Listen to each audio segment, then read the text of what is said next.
On est avant tout une collectionneur de véhicules. De véhicules, on vient à mettre une tenue pour respecter le véhicule qu'on a. Et là, ensuite, qu'est-ce qu'on vient? Bien, on participe au devoir de mémoire.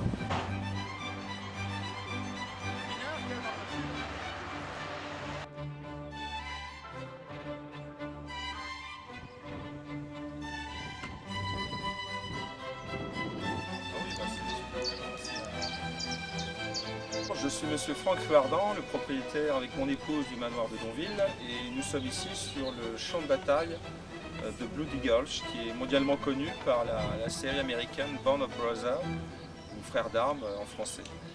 Alors j'avais entendu autrefois parler évidemment de la bataille de 40 ans, mais je ne pensais pas être effectivement sur un champ de bataille aussi important. Alors le 12 juin, la 17e Panzer Grenadier Division a pris notre manoir comme poste de commandement avancé. Et pendant 3 jours, ils ont stoppé les Américains qui venaient de 40 ans par ici. Et la bataille a été extrêmement difficile. Cette propriété-là, comme la plupart des maisons du secteur, ont dû être reprises entre 2 et 3 fois. Et le manoir de Donville fut, lui, quant à lui, repris 3 fois. Donc nous avons dégagé le matériel qui était montrable au public de la terre. Alors vous avez ici, par exemple, l'équipement d'un soldat allemand qui était retrouvé ici, avec son casque qui a été totalement disloqué. Le malheureux a été vraisemblablement décapité par un éclat ou un obus. Vous avez ici son fusil Moser avec à l'intérieur une douille qui a été percutée. Vous avez sa gamelle dans laquelle il mangeait, qui est ici. Vous avez également à cet endroit-là une gourde américaine qui est criblée d'éclats. Bien, je voudrais vous montrer cette porte.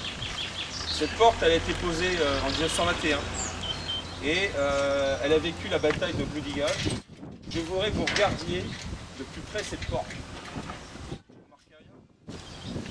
Regardez les impacts de balles. Alors vous avez des balles qui ont été tirées du côté américain, donc on voit effectivement par la trajectoire du projectile qui sont passées ici. Et vous avez des balles qui ont été tirées par les Allemands. Donc par exemple ici, la balle est passée là, ici, ici. Donc vous voyez, c'est une porte qui n'est pas fermée, donc ce sont simplement des grilles. Donc je ne sais pas si vous imaginez la densité de plomb qui est passée dans le secteur. Alors vous remarquerez qu'en bas, évidemment, il y a beaucoup moins de projectiles, parce que vous avez le terre-plein, donc les Américains tirent en hauteur. Et les potilles ont été refaites en 1947.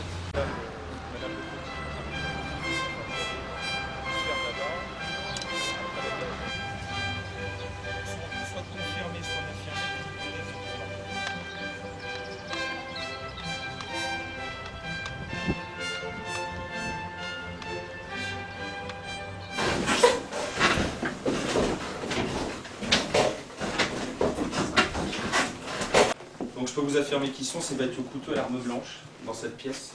Alors il faut imaginer la scène en 44, vous avez un trou immense ici. Vous avez encore d'ailleurs sur la poutre des traces de l'explosion.